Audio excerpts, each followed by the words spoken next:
Welcome to the Pulse of Spokane. Join us for the latest in news, views, and conversation with community leaders. The Pulse of Spokane is brought to you in part by Homes for You, Well Dressed Walrus, and Spokane Firefighters Local 29. Now, put your finger on the Pulse of Spokane. Hey everyone, and welcome to the Pulse of Spokane. I hope you're having a great day. We have a great lineup on the Pulse today. First, it's Ben Stuckart. He's running for Spokane Mayor, and he's been named one of the leading candidates for the Spokane mayoral race. And then we sit down with McLain from OddJobbers. He's a young Gonzaga graduate and an entrepreneur here in Spokane, and he's connecting young college students with jobs that need to be done in our community. And then we end the program with one of our special friends from Flying Squirrel, and they have a lot of activities and things going on this summer that you're going to want to hear about. Don't miss it. We'll be right back on The Pulse. The economy is getting stronger. Banks are lending again, and interest rates are at historic lows. Now is a great time to buy your dream home. The caring and knowledgeable professionals at Homes for You have been helping people just like you for over 20 years. They take the time to listen to what you want and will help you find just the right home in Washington or Idaho. Real estate is what we do at Homes for You, 928-5782, or visit online at homes4uspokane.com. Welcome to a new kind of talk show, Spokane Talks, where you find news, views, and conversations that include respect for opinions, facts, and diversity. Spokane Talks, Saturdays at 8 a.m. on Fox 28. O'Brien Logistics would like to invite you to try our local and regional transportation services. With Sprinter vans, lift gates, hot-shot flatbeds, and expedited services, our people are ready to step in and help with your transportation needs. Our services are 24/7, 365, and we are trained and prepared to handle air cargo and Canadian shipments. Give us a call at 208-305-2311 or visit our website at o'brienlogistics.net. That's OBRIEN logistics.net.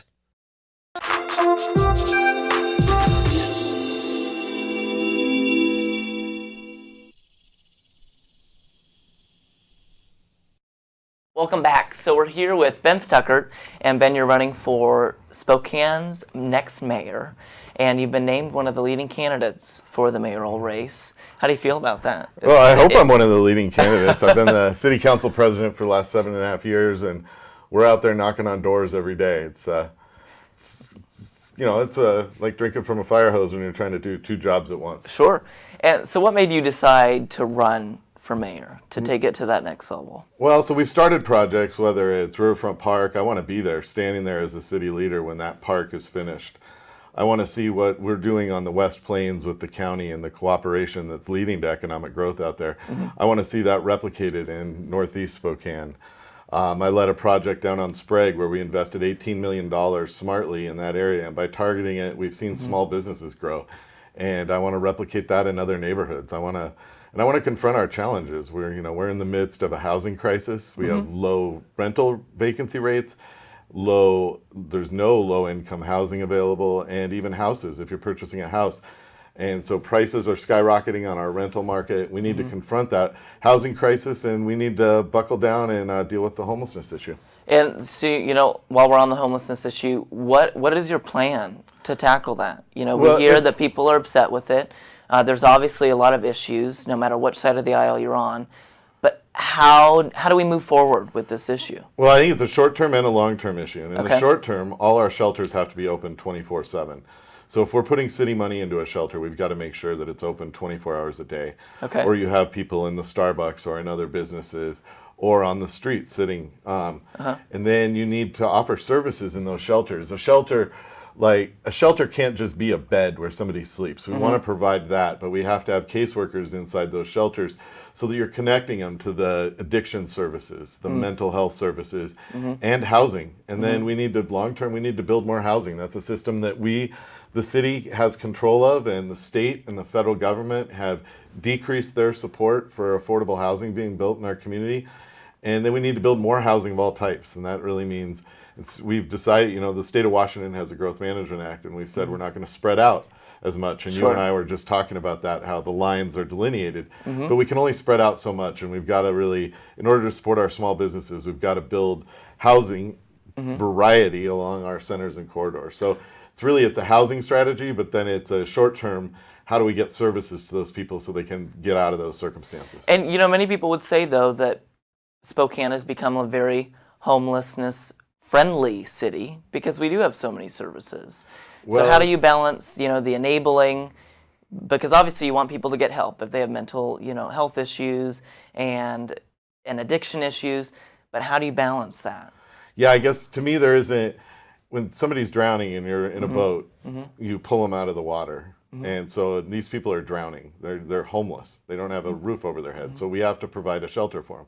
But even if we take that argument out of it and just talk about the Supreme Court, and the Ninth Circuit has been, in the Boise case, was crystal clear that cities can't enforce sit-and-lie laws or camping laws unless you have low barrier shelters available for them. So you have to provide shelters. If we started saying, well, we're providing too many services and we're too kind of a community, so therefore we're enabling people, so we're not going to fund shelters anymore. And those shelters close down, then our parks, whether that's Manitou Park, Audubon Park, Nevada Park, or Riverfront Park, would be giant campgrounds. So you have to provide that roof over their head. But what we're not doing right now is providing them caseworkers or somebody to work with them to get them off the streets. And that's where you talk about addiction or mental health problems, and that's where we need to be providing them the services, is inside the shelters where they are. We have an outreach team that goes out to places when they're camping, and we remove those camps.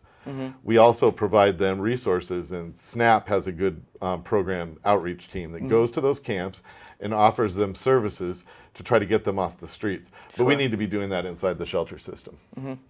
And so what do you see as the city's greatest challenge? Oh, I think our housing crisis is enormous, and I don't think if we get a handle on that, we're ever going to get a handle on homelessness, people without homes. We have 800 people. In 2018, we had 800 people that had housing vouchers. So they did everything right. They're not, they're not bad actors. They've gone through the process. They've filled out all the right forms, and they've actually got a voucher that's just like cash. Yet they can't find housing because there's no affordable housing available. Or take my mother when she wanted to downsize from her home to an apartment, but she wanted to live near services. Those apartments have skyrocketed in price, and there isn't any really available. So we need to do some rezoning of some areas like around Monroe or around Perry Street and give people a variety of housing, because that'll decrease the real shock to the supply right now. There's just no supply in the system. And because there's no supply, people are upset with the cost of a house. The average cost of a house, it was released a couple months ago, is now $280,000 in Spokane, and people are mad that that's on the rise, a little more every year. But a lot of that, you're right, is because of that supply. There's no supply. Right. And if you wanted to say, maybe somebody wants to sell their house and get a windfall from that increased value, but if you want to age in place, and I've retired and I'm living on a fixed income, and my house price doubles over the last 5 years, my property taxes have then doubled. And so we need to get a hold on that just so people can age in place and aren't priced out of their current homes. Okay. And I want to ask you this. So, many people would say that serving a public office is not meant to be a lifelong career. It should be like a one and done or a two and done thing. You've served your time and go home. And there are some people in the community who would say, okay, Ben, your time is up. So what do you say? What do you say to those people? Well, I spent 13 years in private industry and then 4 years in the nonprofit industry. I've been in public service for 7.5 years, and so I'd say 3 and done. Okay. That'd be my argument. That really the mayor of the city is the CEO of a 2,000-person, $800 million organization, and I really think it's an asset to have somebody that's been in the city government for 7.5 years coming in as the strong mayor form of government. It's a big job. It's just like being a CEO of a corporation, and I think you want somebody that's able to hit the ground running. Sure. And I know that one thing in the community that a lot of people are really upset with is the sort of uproar that's happening at City Hall. And you've been able to see some of that firsthand. How do we fix that?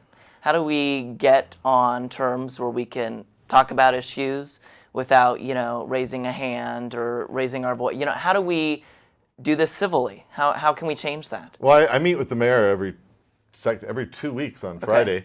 And there's a group of city council members that meet with the mayor and the cabinet every other week, and there's no raised voices or anything. I think we probably vote unanimously and agree on 98% of legislation that's passed or actions that the city takes. Branches of government, the tension is actually good. It creates better policy when you have to defend yourself instead of having everybody just rubber stamping everything. Sure. But I think the great things are Spokane is having unprecedented investment in our river, unprecedented investment in our libraries and our parks. We've paved more miles of road than we have ever before.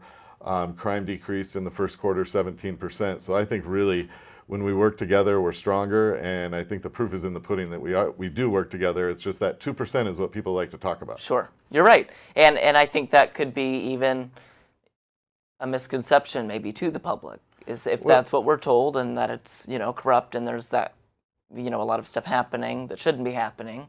If that's what we hear about, that tends to be our perception of things. Yeah, and that's in our fast-paced world where information is in snippets. I was reading a book about Abraham Lincoln, and they used to give 1-hour speeches. Their campaign speeches were all 1 to 2 hours long. Wow. And now, if you go over 5 minutes, you're boring the heck out of every crowd that you're talking to. Right. And so we've become a fast-paced society, and so all we see how news cycles drive is the negativity.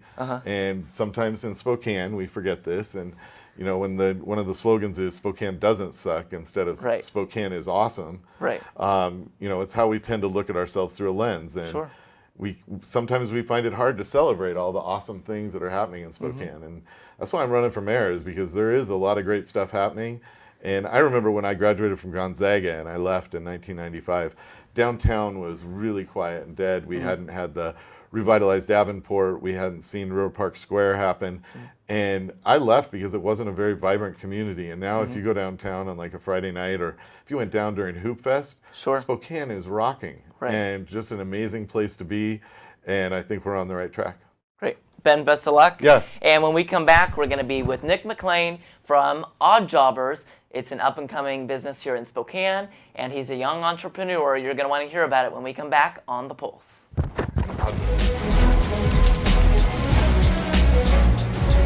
Well, this is Looms Day in Spokane. We got about 40 firefighters and their friends and family handing out 40,000 cups of water as the day goes by. It's a very good opportunity to see the public and support them and help them out and cheer them on during Bloomsday. It's one of the best things about Spokane is that we have these major events and the whole community comes together not just to participate, but to volunteer and show that they really care about our city and making our city look great.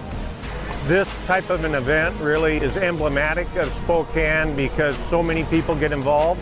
We have 50,000 people probably running this race. Always has been a very huge event. Right now we're at the corner of Broadway and Nettleton. It's the last water station before the finish, so people are pretty much dehydrated by the time they get to us. They really need our water. The water stations are a vital part, especially on warm days like today. It's real important that we have the volunteers to help with that. Without the volunteers, Bloomsday wouldn't exist. All up and down the course, there are people that are involved in this celebration. It really is a celebration of what Spokane's all about.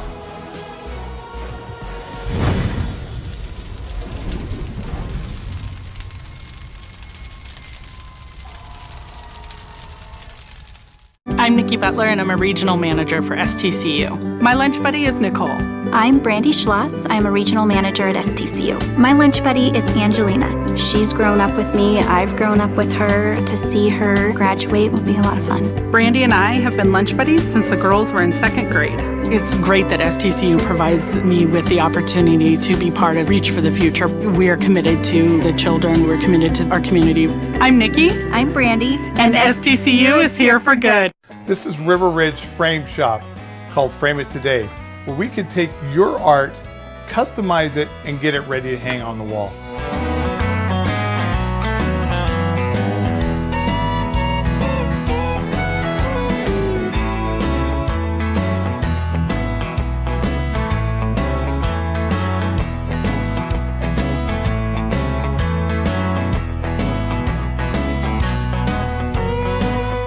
Here at River Ridge Hardware, 2803 West Garland.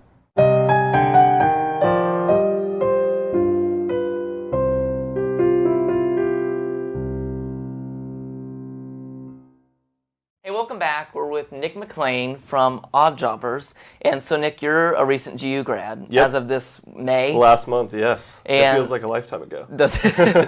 And you started a new business here in town.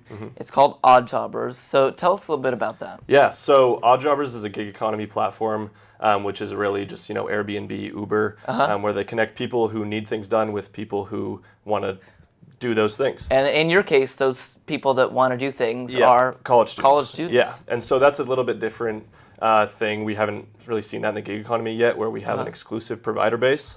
And so that was really sparked by me and my partner Duffy, who, we just graduated from college. We need to make money while we go to school. Sure. We took our school seriously, and so we didn't want to have a job with a rigid schedule. Sure. And so something around our schedules and make more money than just minimum wage or something like that was really an issue. Try to find something like that. Especially as a student, though, I'm glad you mentioned that, because the flexibility thing is such a big thing for students. And different times of the year, there's more going on, so maybe they can't handle their work schedule. Right. So you connect college students with people in the community who need things done. Yep. So that could be, a 65-year-old woman that needs a little lawn mowing or some weed pulling in the yard. Yep. And I'm sure endless jobs. Yes. We go into it and say, these people need yard work or they need moving help or weeding, things like that. And then we have people saying like, hey, can you do like kind of this like financial analysis for us? Sure. And a student's like, oh, heck yeah, I'm a finance major. That's awesome. And so, even things like that are super great, but we're focusing on like the yard work, weeding, moving help, the odd jobs. Right. So, yeah. Yeah. And that's probably where the name stemmed from, Yes, these odd yes. jobs. Yeah. And so tell us a little bit about the process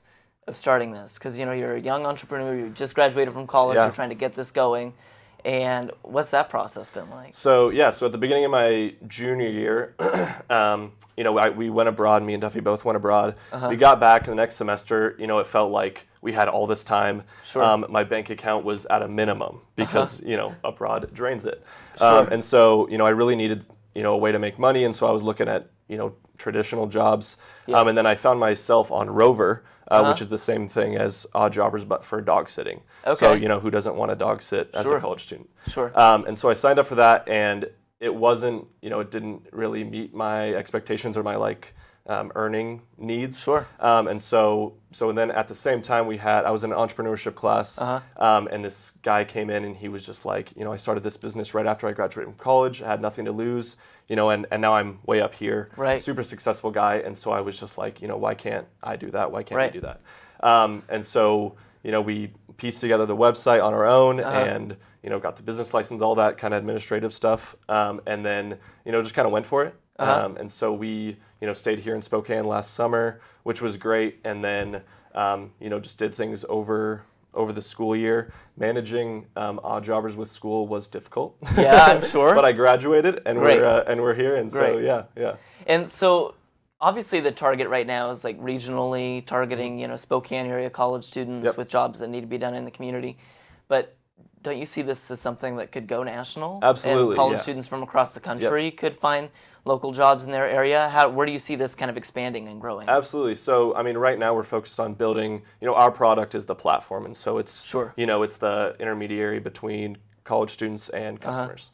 And so right now we're focused on building that just in Spokane, because I think where a lot of people go wrong is they try to expand too quickly, and then there's not, it's for customers, it's only valuable if there's providers. If there's, for providers, it's only valuable to customers. Sure. And so you really have to scale that growth and go into a market strong, and so you can have both sides. And so, definitely, we're building it so it can scale, and so that we can, have HQ, in Spokane or somewhere, and then, there's students in Colorado or California or Washington. Everywhere, just using the platform and connecting with people in the community. That's great. Yeah. And so where can people go, if there are college students watching or people that need jobs done? Where can they go to, make that listing or find jobs? Yeah, so just oddjobbers.com. There is no space. A lot of people put a space between Odd and Jobbers. You'll find us somehow on Google. Cool. But yeah, so it's, it's just a super simple 3-step process. You just provide the details of your job, kind of make a little account and input your credit card information, and then students can accept your job and just invoice you afterwards. Cool. You know, customers can review the receipt just to make sure that's all Sure. How it should be, and then the card is charged 48 hours later, and the student gets their money, and customer, you know, gets their job done. So that's great. Yeah. Well, Nick, best of luck with this. I see this as something that's going to be really successful and go nationwide, because I'm thinking of my college friends at school, and they would love something like this. So best of luck. Absolutely. Yeah. No. Thanks so much, Collin. And we'll be right back with Flying Squirrel. To help you be safe, Washington state law requires you to call 811 2 full business days before you plan, for example, to dig, drill, plow, pull from, or pound anything into the ground. Be prepared to provide the operator with the correct address, cross street, and the description of your work. You must mark the dig area with white paint.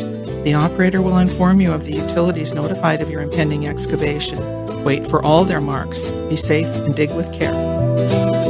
The economy is getting stronger. Banks are lending again, and interest rates are at historic lows. Now is a great time to buy your dream home. The caring and knowledgeable professionals at Homes for You have been helping people just like you for over 20 years. They take the time to listen to what you want and will help you find just the right home in Washington or Idaho. Real estate is what we do at Homes for You, 928-5782, or visit online at homes4uspokane.com.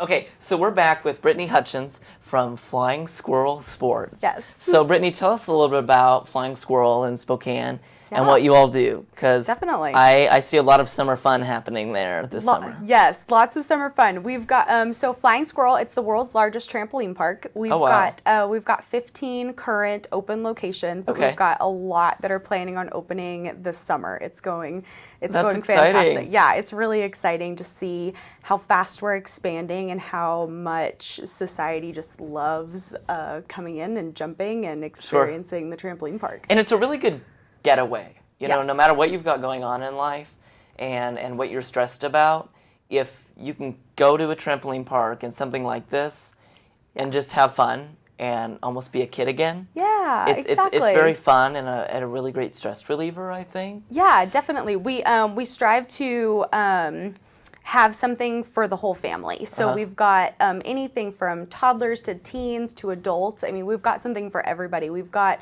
a giant inflatable bounce house. Like, I've never seen a bounce house this big. Yeah. And toddlers they'll spend the whole hour just jumping in the bounce house. We've got a zip line that, you know, the inside? Yes, an indoor zip line. We're the only park with a zip line, so we feel pretty special about that. Cool. But it's definitely a huge attraction. I mean, people come for the trampolines, but they line up for the zip line. And you also have some like golf stuff, We I do. heard. Okay, tell us about that. So we've got a Topgolf swing suite. We've got 3 bays. Okay. We've during the winter, it was crazy how many people would come in just to kind of practice in the off season. You know, we live in such a great golf area. Yeah. But we also get all 4 seasons. Yes, so we do. It's great to golf here in the spring and summer because we have great golf courses near you to do that. Yeah. But in the winter, you're like, uh-oh. What do we do? I'm gonna suck come the spring if I don't get into a bay like this and practice a little bit. Exactly. We had golf teams come in and book out all 3 bays and do like practice and stuff like that because it was snowing outside. Sure. How do you go practice driving in the snow? Sure. And so we did decline a little bit, you know, once Coeur d'Alene opened, but we've always got Groupons and deals on Facebook. And I love it. So during the summer, I mean, there's always those Topgolf deals, but during the winter, I mean, we get a lot of business. That's for the awesome. Topgolf. Yeah. And so tell us about your locations and where people can find you. Yeah, definitely. So we've got most of our locations right now are in Canada. Our very first store opened in Calgary, Alberta in 2015. Okay. And so we've got quite a few parks there. We've got Calgary, Victoria, Hamilton. We've got Whitby opening this summer. Wow. We've got tons of locations up in Canada. Here in the United States, we've got Missoula, Montana, and Spokane, Washington. So, and the one in Spokane is located where? So it's right on the corner of Sprague and Sullivan, right in the heart of the valley. Sure. We're in the old Hastings building, so a lot of people just kind of connotate that Yeah. to like, oh, okay, I know where Hastings was. Yeah. Yeah. But it is a huge location. I mean, we've almost got, I believe, 50,000 square feet of jump space. So it's a great big location. That's incredible. And are there any like summer fun events or specials that are going on this summer? Tell us about that. Definitely. So right now we've got happy hour on Wednesdays and Thursdays. I almost want to call it happy day because it's not like a certain amount of hours during those days. It's all day. So people come in, they get 50% off jump time, drinks and ices in the cafe, pizza in the cafe. So we get a lot of families that come in, you know, people with like 5 or 6 kids. They are like, okay, Wednesdays are the day for me. Sure. Well, it's a great summer activity here too, you know, especially as the kids are out of school. But yeah, is there anything else going on? That's awesome. We've got, so we're doing summer camps this summer. It's the very first time that Flying Squirrel has offered summer camp. It actually starts today. We're going to be running summer camp all the way from July 1st all the way to August 30th. So, I mean, sign your kids up. It's $150. Let them release that energy and then bring them home and they're calm for the day. Oh, yeah.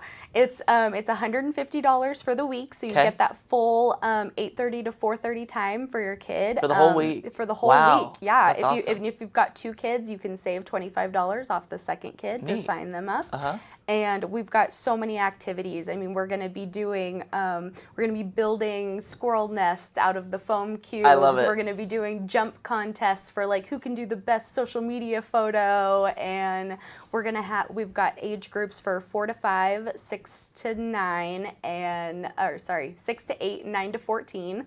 And so we're going to be having activities for all ages, so that way each age group has their own little thing that they're interested in. That's awesome. And yeah, it's going to be great. That's really exciting. Definitely. And where can people go to find you on Facebook or your website? Is it just so flyingsquirrel.com? Yep, so we've got flyingsquirrelsports.com. You just click on USA, or if you want to go to the Canada location, just click on the location that you want to go to. It'll tell you all about that location and what we have at those at each of one of those stores. We've got, we're always on Facebook, we're always on Instagram, we're posting deals on Facebook all the time. Cool. So Facebook's definitely the #1 spot. I love it. Brittany, thanks for joining us. Yeah, of I'm going to course. be with you on Wednesday for that half-off pizza. Definitely. Come check out the Topgolf Swing Suite. Yes, exactly, exactly. All right, thanks for joining us on the Pulse of Spokane. And go check out a little trampoline jumping. Release some of that energy you've got this summer. Definitely. And have a great week, everybody. We'll see you later. Bye. The Pulse of Spokane is produced in Spokane, Washington by SpokaneTalksMedia.com, which is solely responsible for its content. The Pulse of Spokane is brought to you in part by Homes for You, Well-Dressed Walrus, and Spokane Firefighters Local 29. Ask the host a question, recommend a guest, or hear this program again on Facebook, YouTube, Twitter, Apple Podcasts, Spotify, or SpokaneTalksMedia.com.